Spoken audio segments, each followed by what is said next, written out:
Hello मित्रों, आज मैं जो कहानी सुनाने जा रही हूँ इसका शीर्षक है सुमेरपुरा की चुड़ैल।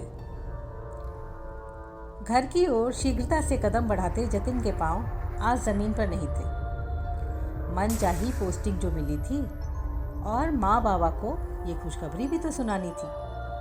वन विभाग में अधिकारी था वो और बहुत दिनों से सुमेरपुरा के घने जंगल वाली शाखा में तबादला कराना चाहता था। बहुत सुना था सुमेरपुरा के बारे में। पहाड़ी इलाके में प्राकृतिक सौंदर्य से भरपूर था वो घना जंगल, जहाँ बड़ी बड़ी चट्टानों के बीच कल कल बहते झरनों की बहुत प्रशंसा सुनी थी जतिन ने। अब अपनी आंखों से देखेगा सब कुछ, सोचकर ही रोमांच से भर गया था। प्रारंभ से ही प्राकृतिक सौंदर्य उसे बहुत लुभाता। शायद यही वजह रही इस तरह की नौकरी को चुनने की। वैसे जतिन का पैतृक गांव भी कम खूबसूरत नहीं था। जंगल से सटा कुसुमपुर, जहां बीचों बीच काली नदी बहती थी। कभी कभी जंगली जानवर गांव तक आ धमकते। बचपन से ही गांव वालों के साथ मिलकर वो जंगली जानवरों को हड़काना सीख गया था, परंतु गांव वाले यथासंभव किसी जानवर के जीवन पर आंच नहीं आने देते थे। उनका मकसद तो जानवर को सुरक्षित जंगल की ओर वापस भगाना ही होता था। यही सीख जतिन को बचपन से मिली और जानवरों में भी उसकी रुचि बढ़ती गई। माँ बाबा ये समाचार सुनकर प्रसन्न तो हुए, परंतु जतिन का कुसुमपुर से जाना उनको नहीं सुहा रहा था। होनहार पुत्र को पल्लू से बांधकर तो नहीं रख सकते थे, लिहाजा शुरू हुआ हिदायतों का सिलसिला। अपना ध्यान रखना, समय पर भोजन करना, जंगली जानवरों से स्वयं को सुरक्षित रखना वगैरह वगैरह। नियत दिन जतिन कुसुमपुरा से सुमेरपुरा की ओर रवाना हो गया। जो जो बस सुमेरपुरा के निकट पहुंच रही थी, प्राकृतिक सौंदर्य बढ़ता ही जा रहा था। साथ ही बढ़ रहा था जतिन का रोमांच। फॉरेस्ट ऑफिसर बनने के अपने फैसले पर गर्व था उसे। लोग तो ऐसे स्थानों पर आने के लिए छुट्टियों को तरसते हैं, और जतिन का तो काम ही इतना रोमांचक है कि वश में हो तो एक भी छुट्टी ना ले। परंतु माँ बाबा से मिलने महीने 2 महीने में जाना ही होगा कुसुमपुर। सब सोच ही रहा था कि सुमेरपुरा आ गया। बस से उतरते ही सामने दफ्तर की जीप दिखाई दी जतिन को। स्टाफ के 2 लोग उसे लेने आए थे, जिनमें एक जीप का चालक लखन व दूसरा जतिन का असिस्टेंट नियुक्त किया गया सोहन था। परिचय के बाद तीनों जीप में सवार होकर चल पड़े। शाम घिरने लगी थी। दूर पहाड़ी के पीछे सूर्य धीरे धीरे अस्तांचल की ओर बढ़ रहा था। बड़ा मनोरम दृश्य था। इधर उधर की बातों में रास्ता कट गया था। अचानक एक खूबसूरत कोठी के आगे जीप रुकी तो जतिन ने दाहिनी ओर देखा। बड़ा सा काले रंग का लोहे का गेट भागकर खोला चौकीदार ने, और जतिन का सामान जीप से उतारने लगा। लखन और सोहन भी उसकी मदद करने लगे। सोहन ने परिचय कराया। ये राम रतन है, कोठी में पीछे बने सर्वेंट क्वार्टर में रहेगा। आपका रसोइया, चौकीदार, सब कुछ यही है। हाँ, सुबह सफाई के लिए नीलम नाम की लड़की आएगी, जो कपड़े धोना व इस्त्री करना जैसे काम भी कर देगी। तो मैं क्या करूँगा, इतने आराम की आदत नहीं है मुझे, जतिन ने हंसकर कहा। आराम करने को वक्त ही नहीं मिलेगा सर, काम बहुत है यहाँ। आपसे पहले गुप्ता जी तो ज्यादा काम की वजह से तबादला करवा कर चले गए, सोहन ने भी हंसकर बताया। कुछ ही देर में सोहन और लखन वापस चल दिए। जाते जाते लखन ने जीप गेट के अंदर खड़ी कर दी और बोला, साहब कल 9:30 बजे आपको दफ्तर ले जाने को आऊँगा। अभी कैसे जाओगे तुम दोनों? जतिन ने पूछा। घर ज़्यादा दूर नहीं है, आज तो पैदल ही निकल जाएंगे। कल से स्कूटर से आऊँगा और स्कूटर दिन भर यहीं खड़ा रहेगा। शाम को आपको छोड़कर उसी से वापस जाया करूँगा। लखन ने जतिन को उत्तर देते हुए सोहन के साथ विदा ली। राम रतन ने बढ़िया भोजन पकाकर खिलाया और जगह के बारे में थोड़ी बहुत जानकारी देता रहा। थकावट के कारण उस रात जतिन जल्दी सो गया, लेकिन सुबह जल्दी उठकर आसपास की सैर पर निकल गया। बड़ा ही सुहाना वातावरण था। पक्षियों की चहचहाहट से वातावरण में संगीत घुल गया था। उस पर इतनी ताजगी भरी हवा जतिन का शरीर ही नहीं, आत्मा तक प्राणवायु के संचार से तृप्त हो गई थी। जतिन जब सैर करके वापस लौटा तो एक युवती कोठी के बाहरी हिस्से की सफाई करते हुए कोई विरह धुन गुनगुना रही थी। उसके उस गीत के बोल इस प्रकार थे। देख सखी फिर ऋतु बदली, फिर से चली पुरवाई, साजन मेरा अजहु न आयो, साजन की याद आई। नैनन नीर बहे मुरे ऐसे, बहे समंदर अगनवा, फिर भी जलविन मीन सी तड़पू, प्यासा रहे मेरा मनवा।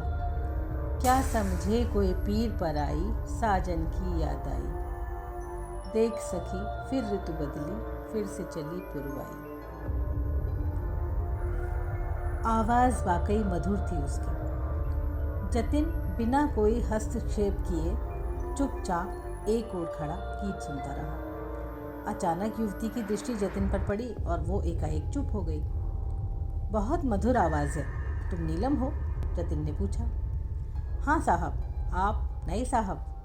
हाँ मैं ही हूँ जतिन। सोहन ने बताया था तुम्हारे बारे में। जी साहब। संक्षिप्त सा उत्तर देकर वो घर के भीतर जाकर काम में लग गई, परंतु उसके मुखड़े की उदासी देखकर जतिन की जिज्ञासा उसके बारे में अधिक जानकारी जुटाने के लिए बढ़ गई। वो वहीं लॉन में बैठ गया था कि राम रतन चाय लेकर आ गया। चाय का कप थामते हुए जतिन ने पूछा, ये नीलम इतनी उदास ही क्यों है? साहब छोटी उम्र में ब्याह हो गया था इसका। हमारे गांव में गौने तक लड़की मायके में ही रहती है, सो नीलम भी ससुराल नहीं गई। 2 साल पहले जब ये 18 की हुई तो इसके माँ बाबूजी ने अपनी हैसियत से बढ़कर इसके गौने की तैयारी की। इसका पति कुछ रिश्तेदारों के साथ इसे लेने आ रहा था, पर यहाँ तक नहीं पहुँच पाया। सुनने में आया कि जंगल की चुड़ैल उसे अपने साथ ले गई। जंगल की चुड़ैल? क्या बकवास है ये? बकवास नहीं साहब, लाश तक नहीं मिली कहीं। साथ में जो 3 लोग और थे ना, बेहोश मिले कार में।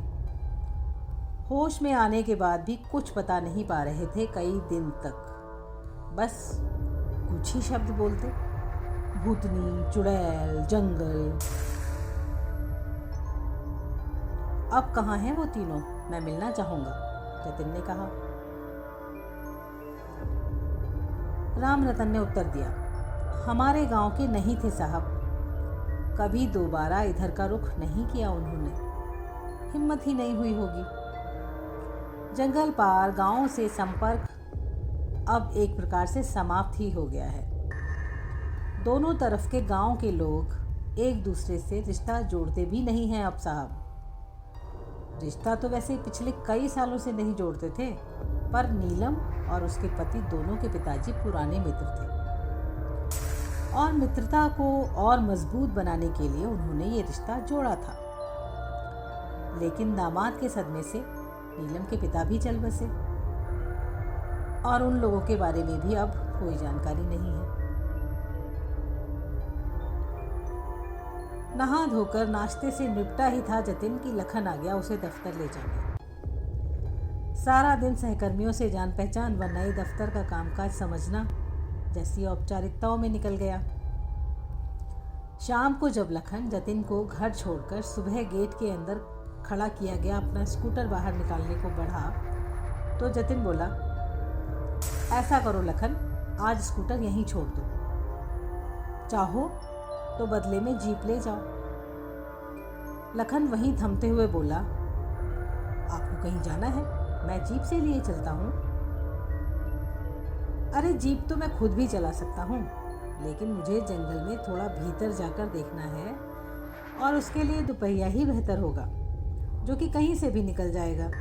जीप पेड़ों के झुरमुट में कहीं फंस गई तो देर शाम मदद को भी कोई नहीं मिलेगा, जतिन ने जवाब दिया। पर आपको देर शाम घने जंगल की ओर जाना क्यों है साहब? सुबह खुद मैं ले चलूंगा आपको वहां।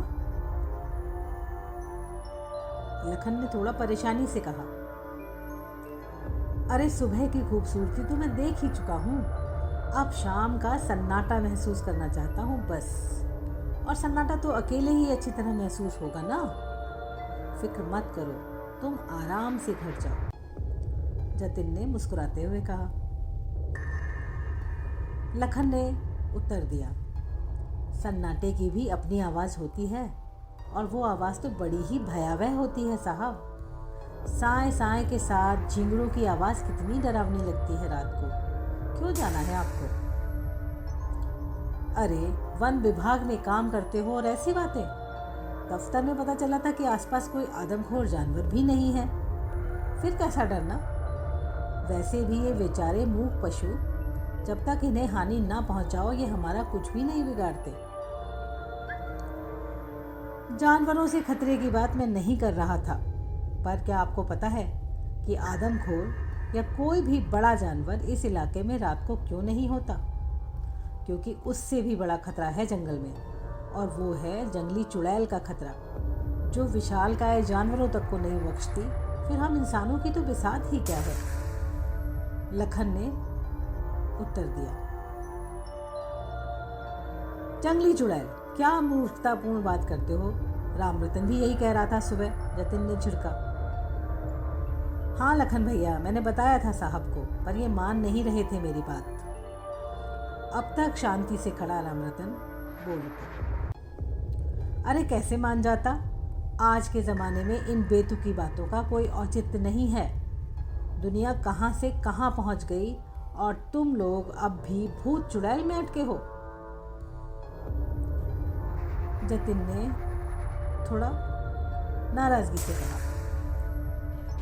तो लखन बोला, मत मानो साहब, पर शाम के बाद अकेले जंगल में मत जाना, बस इतनी सी बात तो मान जाओ हमारी।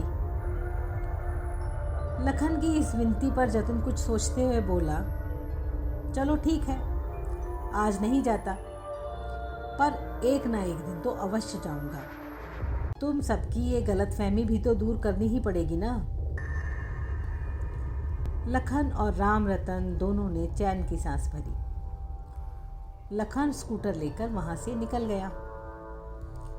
रात्रि के भोजन के बाद जतिन ने चुड़ैल के बारे में कुछ और जानकारी रामरतन से मांगी, तो रामरतन ने सुनी सुनाई कहानी विस्तार पूर्वक उसे सुना दी। आज से 25-30 बरस पहले तक जंगली चुड़ैल को कोई नहीं जानता था। जंगल में शांति थी।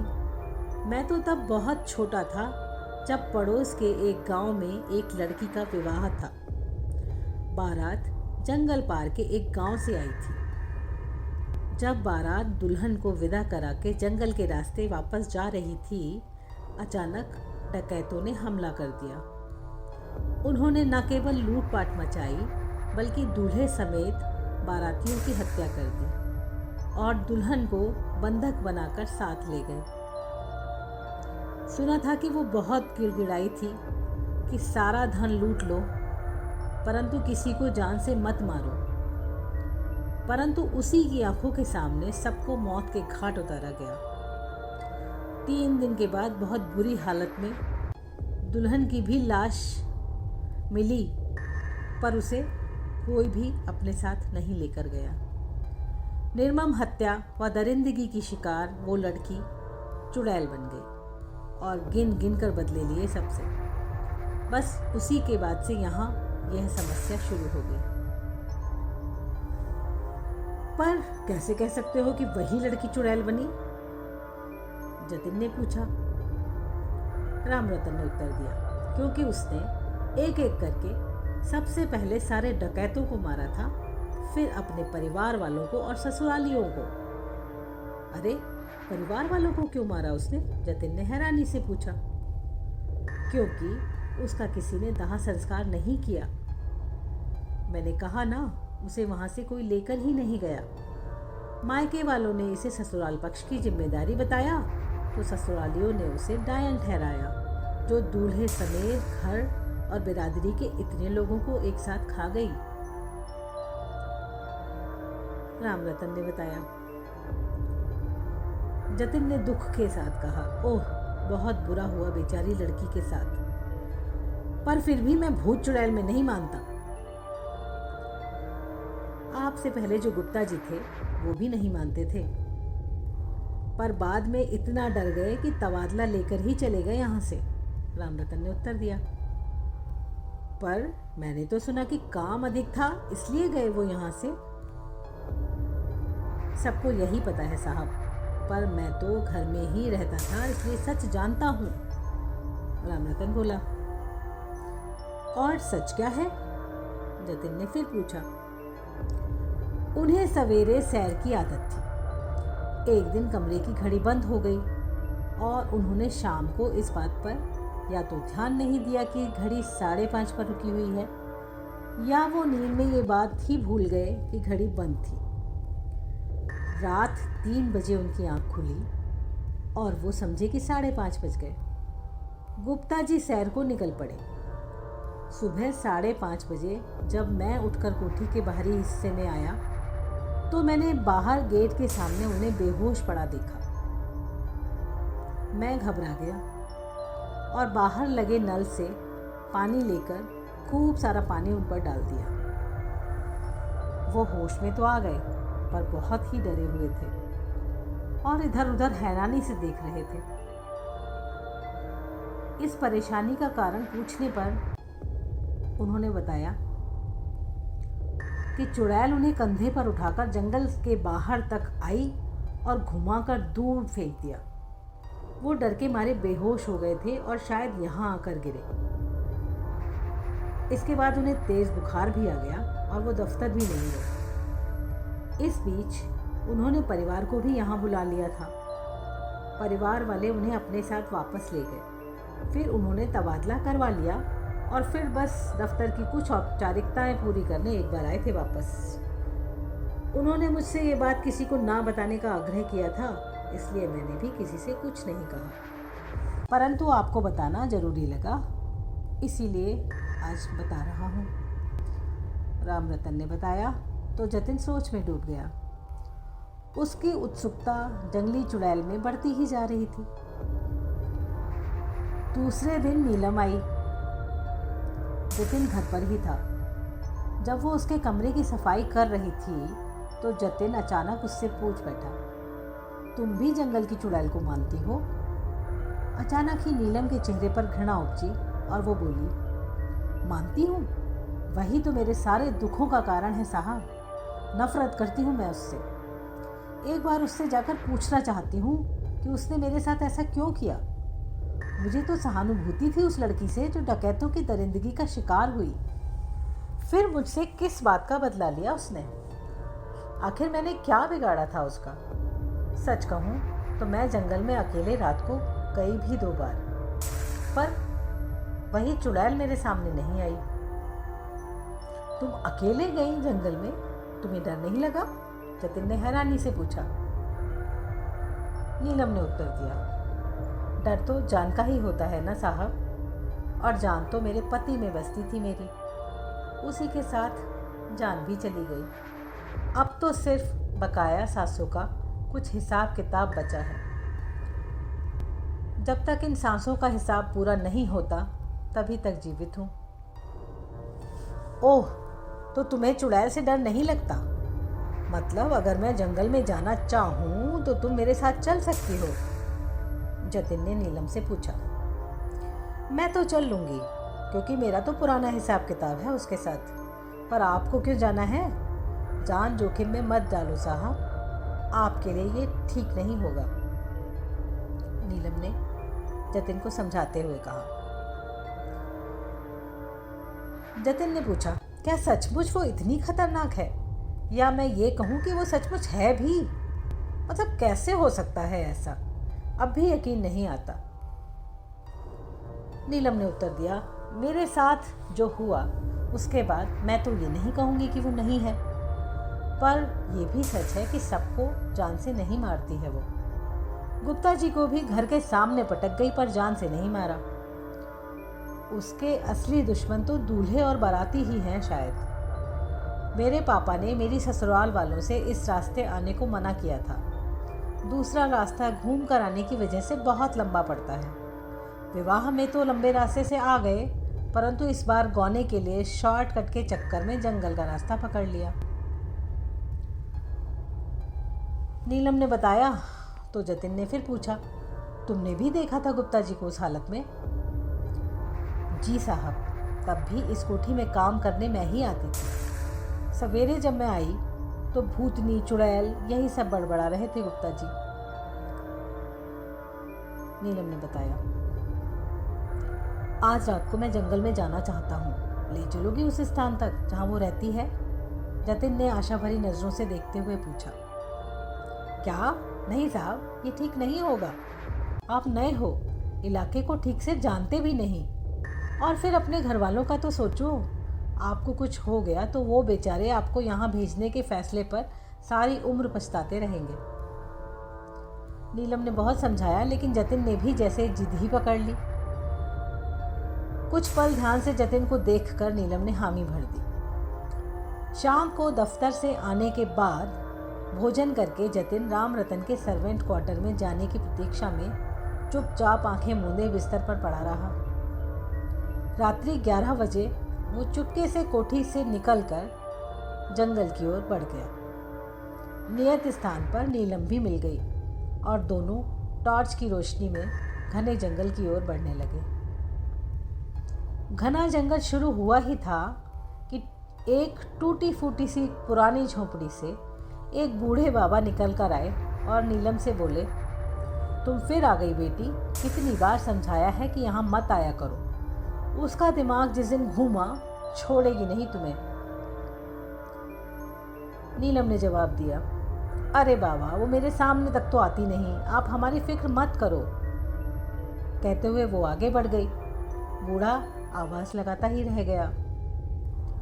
जतिन ने पूछा, ये कौन थे और इस सुनसान जंगल में क्या कर रहे थे? इन्हें डर नहीं लगता? जानती तो मैं भी नहीं इन्हें। ये हमेशा मुझे सचेत करते हैं कि घने जंगल में ना जाऊं। नीलम ने उत्तर दिया। लगभग आधे घंटे बाद वो दोनों उस स्थान पर पहुंच गए जहां दिन के उजाले में भी लोग जाने से डरते थे। काली अंधेरी रात थी। पूरा जंगल साए साए कर रहा था। हाथ को हाथ सुझाई नहीं दे रहा था। दूर दूर तक कोई नहीं दिखता था, परंतु बीच बीच में अचानक आती अजीब सी आवाज़ें अवश्य ही आसपास किसी की भयावह उपस्थिति का एहसास करवा रही थी। कभी शहनाई पर मंगल धुन बजती तो कभी मातम धुन सुनाई देती, कभी किसी की पायल छनकने लगती। अचानक गोली चलने की तेज आवाज सुनाई दी तो जतिन और नीलम हक्के बक्के से एक दूसरे की शक्ल देखते खड़े थे। दूर दूर तक कोई नहीं तो गोली कौन चला रहा है? अचानक कुछ कदमों की दूर जाती आवाज़ सुनाई दी और फिर वहाँ शांति छा गई, जैसे कभी कोई आवाज़ थी ही नहीं।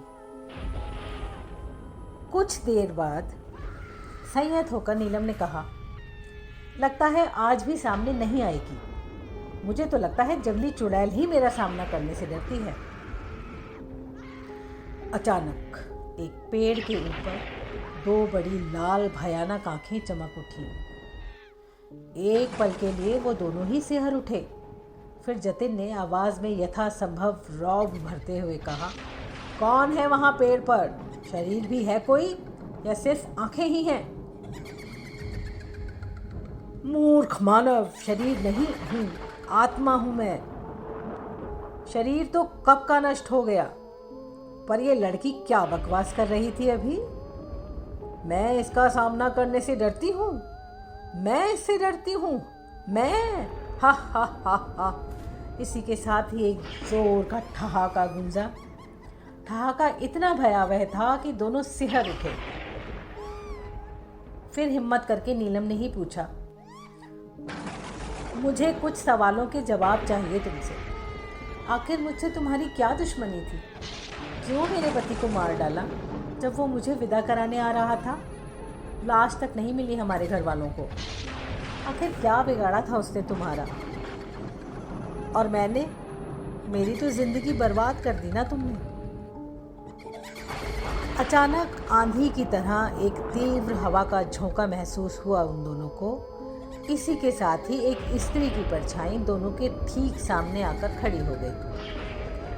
अंधेरे में भी वो दोनों साफ साफ देख पा रहे थे कि उसकी आंखें क्रोध से जल रही थीं। सुहागन की तरह लाल जोड़ा पहना था उसने, 16 श्रृंगार भी किया था, पर कुछ भी उसकी बीभत्सता को कम नहीं कर पा रहा था।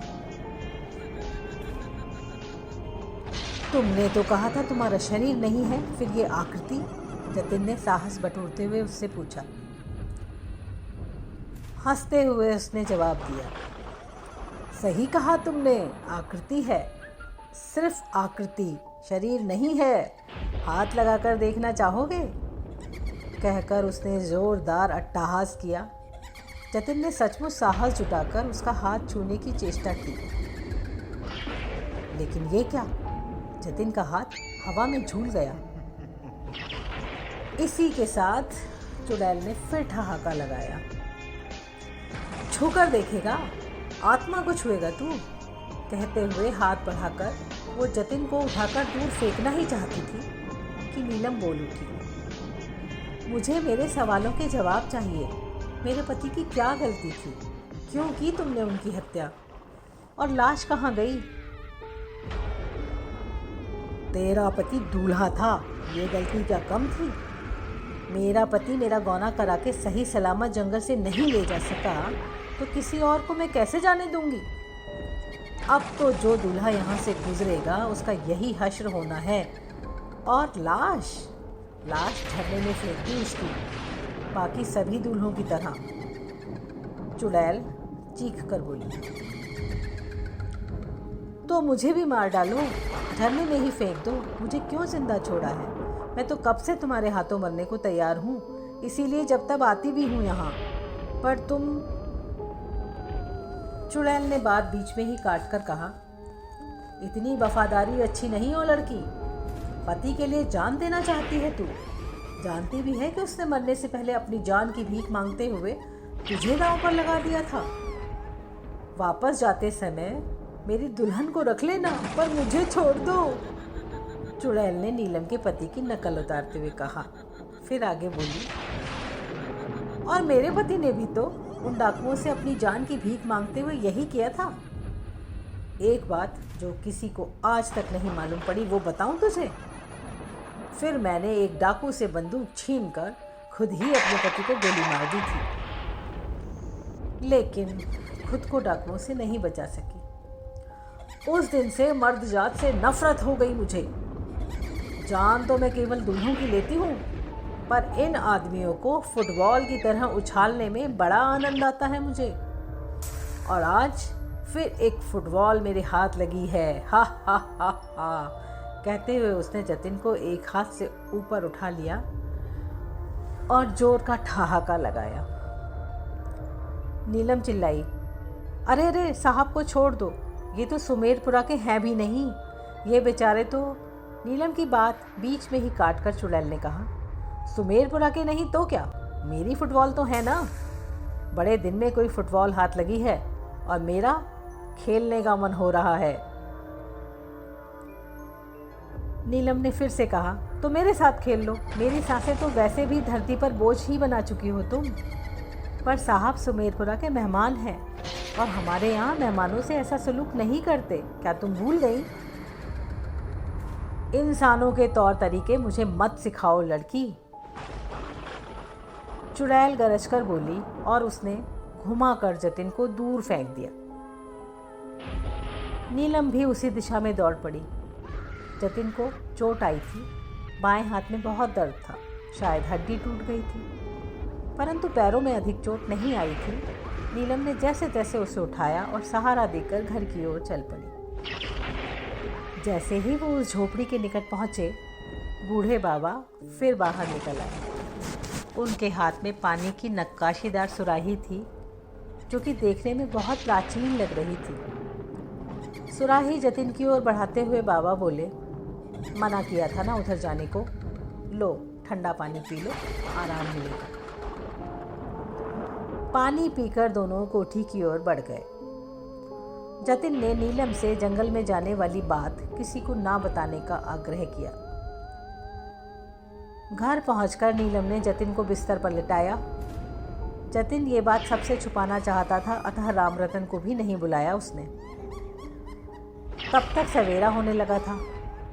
जतिन को रामरतन के आने पर डॉक्टर को बुलाने की हिदायत देने के बाद नीलम चुपचाप कोठी से बाहर निकल गई।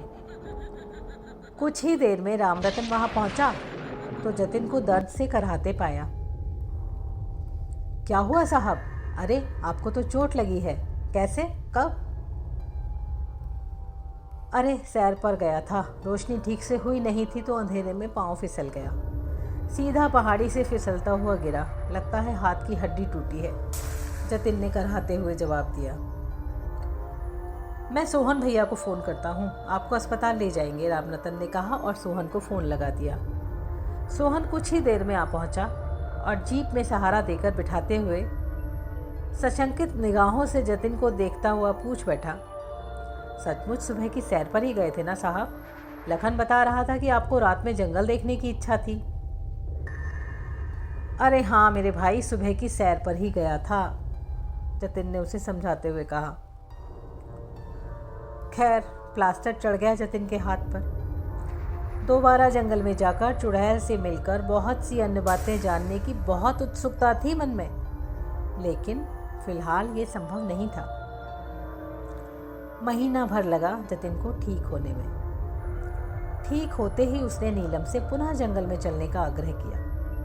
नीलम ने हैरानी से उसकी ओर देखा। साहब, आप ठीक तो हो? अभी मन नहीं भरा आपका? पिछली बार गनीमत रही कि सिर्फ हाथ ही टूटा, इस बार उसे और ज़्यादा गुस्सा आ गया तो? आखिर जाना क्यों है आपको वहाँ? उसे उसके दुख दर्दों से छुटकारा दिलाने का कोई तो उपाय होगा नीलम, शायद उसे ही कुछ पता हो। बस वही जानकर उसकी मुक्ति के लिए कुछ करना चाहता हूँ मैं। नीलम ने फिर उत्तर दिया, सबकी जिंदगी में दुख दर्द भरने वाली उस चुड़ैल को कैसा दुख दर्द होगा साहब? मत दो उसे एक और मौका आपको सताने का। जतिन ने उत्तर दिया, यदि उसे मुक्ति मिल गई तो उसके साथ पूरे इलाके के लोग चैन की बंसी बजाएंगे नीलम। जंगल सदा के लिए शाप मुक्त हो जाएगा। ऐसे में यदि मुझे अपनी कुर्बानी भी देनी पड़े तो हंसकर दूंगा। कुर्बानी देनी पड़ी तो मैं दूंगी पहले, नीलम ने उत्तर दिया। तो जतिन ने हंसकर कहा, लड़कियों से उसकी दुश्मनी नहीं है, तुम तो सुरक्षित हो, इसलिए तो तुम्हारी मदद मांग रहा हूं। अब ये बताओ कब चलें वहां? आज रात ही? नीलम की भी उत्सुकता बढ़ गई थी। रात को फिर दोनों चुपचाप निकल पड़े। झोपड़ी के पास पहुंचते ही फिर बूढ़े बाबा से मुलाकात हो गई। उन्हें देखकर बाबा ने हल्के क्रोध के साथ उन्हें फिर से चेतावनी दी तो जतिन ने कहा, हमारी चिंता करने के लिए धन्यवाद बाबा, पर एक बात तो बताओ, आप इस भयानक जंगल में क्यों रहते हो, वो भी बिल्कुल अकेले? परिवार नहीं है आपका कोई? बाबा ने उत्तर दिया, हाँ नहीं है मेरा परिवार, और मैंने सारा जीवन चौकीदारी का काम किया है, अब भी वही कर रहा हूँ। हर आते जाते को आगाह करना मेरा काम है। कोई भूले भटके आ भी जाता है तो मेरी बात मानकर लौट जाता है, बस तुम ही लोग मेरी नहीं सुनते। शीघ्र मिलते हैं बाबा, कहकर वो दोनों आगे बढ़ गए और कुछ ही देर में उसी स्थान पर फिर से जा पहुंचे। हवा रुकी हुई थी, आज तो पत्ता तक नहीं हिल रहा था कहीं। लेकिन अजीब शोरगुल था वहाँ। घोड़ों की टापों की आवाज़ें इतनी तेज़ थीं कि कुछ और सुनाई नहीं दे रहा था। अचानक वो आवाज़ रुकी और एक लड़की की गिड़गिड़ाती हुई आवाज़ सुनाई दी, मत मारो किसी को, दहेज का सारा सामान, जेवर, पैसा सब ले जाओ, पर हम लोगों को जाने दो। जतिन और नीलम कुछ समझते कि वही आवाज़ रौद्र रूप धारण कर चुकी थी। आपको और आपके परिवार को बचाना चाहती थी मैं, आपने मेरा ही सौदा कर दिया। मैं बचूं या मरूं अब परवाह नहीं, पर एक बात समझ ले, पति के लिए जान देने वाली नारी पति की जान ले भी सकती है। तू अब मेरे ही हाथों मरेगा। अचानक बंदूक की गोली की धाएं धाएं सुनाई दी और फिर निस्तब्धता छा गई। कुछ पल जतिन और नीलम अपनी धौंकनी की तरह चलती सांसों पर काबू पाने का प्रयास करते रहे। फिर नीलम ने आवाज़ लगाई, जंगली चुड़ैल, क्या तुम मुझे सुन रही हो? सामने आओ। कोई उत्तर नहीं मिला, परंतु दो लाल आंखें पेड़ के ऊपर फिर चमक उठी। नीलम फिर बोली, हमारे साहब तुम्हारी आत्मा की मुक्ति के लिए उपाय करना चाहते हैं, क्या तुम हमारी मदद करोगी? ये फुटबॉल भला मेरे लिए क्या करेगा? पिछली लात से पेट नहीं भरा जो फिर चले आए? क्रोधित चुड़ैल पेड़ से नीचे कूदते हुए बोली। उसके कूदते ही अचानक जैसे आंधी सी आ गई वहां पर। जतिन ने कहा, देखो तुम गलत मत समझो हमें, हम सचमुच तुम्हें मुक्ति दिलाना चाहते हैं, पर हमें कोई उपाय समझ में नहीं आ रहा है। अगर तुम कुछ सहायता कर सको तो। उसके स्वर में पूरा धैर्य था। चुड़ैल ने उत्तर दिया, बातें मत बना, तेरी जात पर भरोसा नहीं है मुझे। अचानक उसने जतिन को एक हाथ में उठा लिया और फिर कहा, तुम मर्द बिना अपने फायदे के तो कोई काम करते नहीं, मेरी मुक्ति से तुम्हें क्या मिलेगा? नीलम डर के चिल्लाई, साहब को फेंकना मत, ये तो मदद करना चाहते हैं तुम्हारी। चुड़ैल ने घूर कर देखा उसे और दूसरे हाथ में उसे भी उठाते हुए बोली, आज तो तू भी नहीं बचेगी लड़की। फिर वो धीरे धीरे जंगल की बाहरी दिशा की ओर बढ़ते हुए बोली, तुम्हारे घर की छत पर ही फेंकूंगी आज तुम दोनों को। जतिन धैर्य बनाए हुए था, पुनः बोला, हम सचमुच तुम्हारी मुक्ति चाहते हैं, परंतु फिर भी तुम्हें लगता है कि हम अपना फ़ायदा देख रहे हैं, तो हाँ, फ़ायदा तो हमारा भी है। तुम्हारी वजह से जानवर इधर उधर छिपते फिरते हैं, तुम्हारे इलाके में हमारा वन विभाग भी काम करने से बचता है, ऊपर से एक गांव से दूसरे गांव का संपर्क ही समाप्त होता जा रहा है। अगर तुम्हें मुक्ति मिल गई तो तुम्हारा भी नया जीवन प्रारंभ हो जाएगा। शायद अगले जन्म में इतने स्वार्थी लोगों से वास्ता ना पड़े तुम्हारा, जैसा कि इस जन्म में पड़ा। तब अगर ये बातें याद रह जाएं तो याद करना कि तुम्हारी मुक्ति में मददगार बना आदमी इतना भी स्वार्थी नहीं था जितना तुमने सोचा था। अगर तुझे सचमुच मौका दूं तो तू वाकई मदद करेगा। अगर तेरी बात गलत निकली तो मैं आपको धोखा देकर मैं तो अपनी जान से जाऊंगा ना, तो जरा सोचिए धोखा क्यों दूंगा। जतिन जल्दी से बोला, तो सुन, मेरी मुक्ति का एक ही उपाय है, मेरा अंतिम संस्कार, जो ना मेरे पिता ने किया, ना भाई ने और ना पति के परिवार वालों ने। अपने पुत्र के साथ चिता में मुझे भी जगह दे सकते थे ना वो लोग, आखिर ब्याहता थी मैं उसकी। उन्हें तो नहीं पता था कि उनके पुत्र को मैंने सजा दी है, पर नहीं सजाई उस परिवार ने मेरी चिता, तो मैंने बदला लेकर क्या गलत किया। पर उन्हें क्या कहूँ जब मेरे मायके वाले ही बेटी को विदा करके जान ऐसी छुड़ाई कि जान जाने का सम्मान तक नहीं रखा। मृत बेटी का इतना अपमान किया, मेरा शरीर तक नहीं ढूंढा किसी ने। बदला ले लिया उनसे भी, अब किसी से हिसाब किताब बाकी नहीं है। पर तुम किस रिश्ते से संस्कार करोगे? इंसानियत के रिश्ते से। विश्वास करो, हर रिश्ता बुरा नहीं होता, ना ही हर आदमी बुरा होता है। मैं भी तुम्हारे भाई की तरह हूँ। मैं भाई के रिश्ते से तुम्हारा संस्कार करूँगा, जतिन ने कहा। चुड़ैल ने बिना उत्तर दिए उन दोनों को बाजुओं से नीचे उतार दिया और वापस पेड़ की ओर बढ़ने लगी तो जतिन और नीलम भी पीछे पीछे चल दिए। उसी घने पेड़ के पिछवाड़े जाकर वो रुकी और बरसों पुराने एक कंकाल की ओर इशारा करके बोली, वो रही मैं, रानी नाम था मेरा। बरसों से उत्पात मचाकर रखा यहाँ ताकि कोई मेरे शव का कुछ न बिगाड़ सके। इस पेड़ तक आने का सपने में भी नहीं सोचे कोई। दिन में भी यहाँ पेड़ तक किसी को नहीं आने दिया मैंने। अब तुम सचमुच मेरे शव का दाह संस्कार करोगे ना? स्वीकृति में सिर हिलाते जतिन की आंखें भर आईं। शव कहाँ था वो? सूखी हड्डियों का एक ढांचा मात्र था और उस पुराने शरीर की आत्मा आज तक अपने कंकाल की रखवाली कर रही थी। सवेरा होते ही जतिन ने सोहन, लखन, रामरतन के साथ दफ्तर के बाकी सहकर्मियों को भी बुला भेजा। ये दर्दनाक कहानी सुनकर सबकी आंखें भर आईं।